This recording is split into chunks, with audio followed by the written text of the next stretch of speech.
Alors, si vous êtes du genre à scroller sur votre téléphone jusqu'à 3 heures du matin, vous n'êtes pas seul. C'est aussi le cas de ton pote Gillian. Je regarde une petite vidéo de 5 minutes et puis après je fais dodo. 5 des prénoms les moins latinos. En numéro 5, on trouve Alain. Du coup, je suis éclaté ce matin parce que j'ai scrollé jusqu'à je sais pas quelle heure. Donc ce soir, c'est dodo, 22 heures grand max. Ah, je referai pas la même connerie, tu vois. Je suis pas con non plus. 5 des objets les moins utiles pendant une raclette. En numéro 5, un télescope. Il est très drôle. Il est très, très drôle. Alors, les algorithmes font tout pour capter notre attention, ça on le sait. Comment gagner cette bataille et réduire notre temps d'écran? Les solutions de notre invité coup de cœur vont vous aider. Bonjour. Bonjour. Bah oui, c'est vraiment notre invité coup de cœur. C'est la Fabien maison, Olicard. moi, ici, j'aime C'est bien. la maison. Vous avez les Bonjour. clés maintenant, Fabien. Bonjour Oui, c'est Fabien vrai. Olicard, vous êtes mentaliste, auteur du livre Votre attention et votre super pouvoir. Et vous mettez vos conseils en pratique puisque votre temps d'écran quotidien est de 50 minutes seulement. C'est un exploit. Bravo. C'est un Alors, exploit attention. en 2026, mon cher Fabien. Je n'utilise pas mon téléphone portable pour faire GPS, par exemple. Parce que D'accord. quand je dis ça, je pense toujours aux personnes qui disent moi, j'ai pas le choix, je m'en sers pour de GPS, je m'en sers de ceci, de cela. Moi, mon usage est très limité, j'ai pas beaucoup Ne de soyez besoins. pas modeste, Ouais. 50 minutes. C'est beau quotidien, même c'est sans quand ça, même sans GPS. C'est quand même c'est un beau. exploit. C'est pas si dur, en vrai. Et vous allez donc nous aider à reprendre en main notre portable, notre smartphone, en gagnant cette guerre de l'attention. Alors la première étape, c'est la métacognition, c'est l'analyse de ses propres processus mentaux. Est-ce que vous pouvez nous expliquer ce qu'est cette métacognition? Déjà, il faut s'observer une semaine. Il faut observer ses comportements, ses usages. Il faut prendre conscience. Il faut savoir, par exemple, il y a un truc que j'aime bien faire. Je dis à un tel, c'est quoi l'appli sur laquelle tu vas le plus par obligation? Tu n'as pas le choix. Alors, il va me dire, c'est mes mails ou c'est telle appli pour le boulot, etc. Je vais dire, mais tu y vas trop. On voit sur ton temps d'écran, tu y es par exemple 1h30 par jour, 2 heures par jour, 3 heures par jour.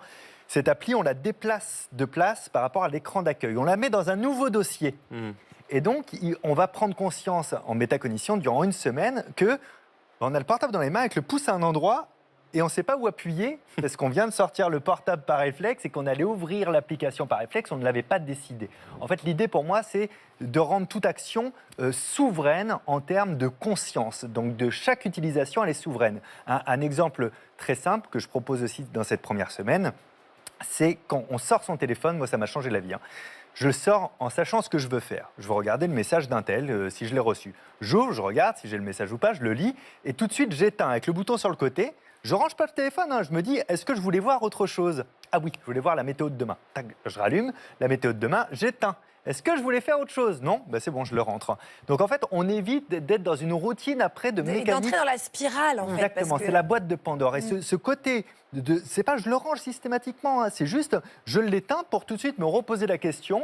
Et en fait, souvent, je fais mes 2-3 actions, 4 actions, 5 actions, mais en fait, elles me prennent 10-15 secondes chacune.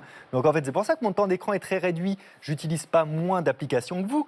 Je laisse moins longtemps ouvert pour commencer à naviguer, à chercher à m'occuper inconsciemment, etc. Moins Je fais ce d'hommes que j'ai nus à dans les faire. fermes. Alors, sauf ça, je fais pareil.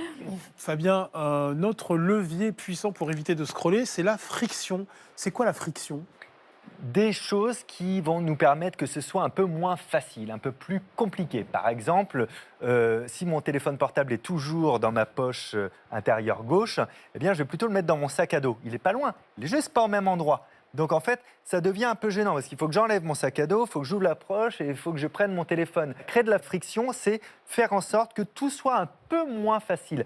D'ailleurs, c'est avant le scroll infini. Le scroll infini, donc c'est la capacité à faire défiler jusqu'à l'infini. Il y a toujours des nouvelles informations derrière. C'est Hazar Haskin qui a inventé ça.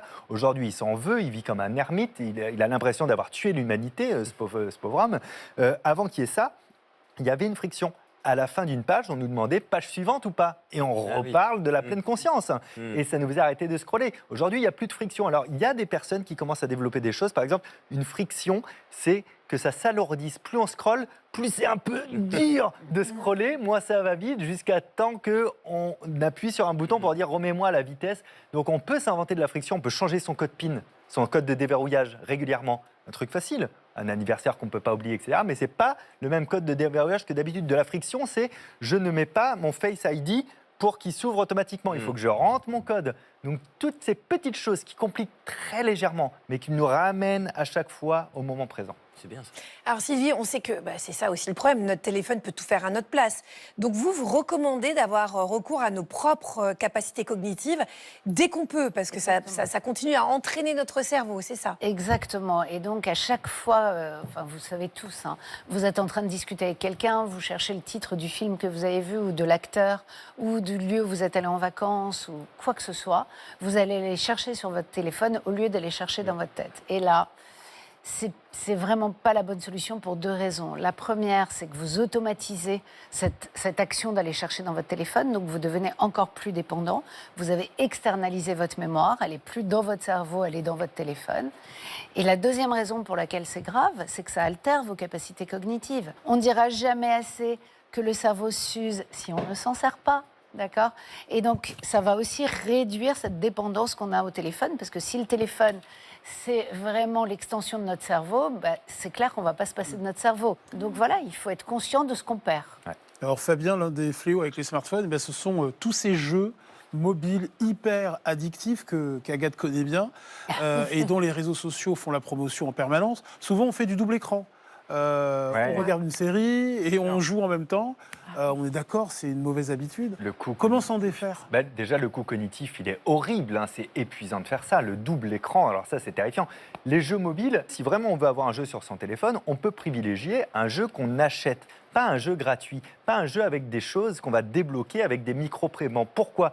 Parce qu'il y a les jumelles maléfiques de Sylvie Chocron qui travaillent pour les créateurs de jeux et qui savent comment fonctionne l'attention et le système cognitif. Et leur but, ça va de nous rendre addicts à ces jeux, qu'on revienne régulièrement et le plus de fois même dans la journée pour débloquer des récompenses, etc. Et qu'à un moment donné, le jeu, il va pas assez vite, mais heureusement, grâce au premier bonus offert, on peut débloquer et on a mis le doigt dans l'engrenage parce que le deuxième bonus, il sera pas offert, on va le payer, etc.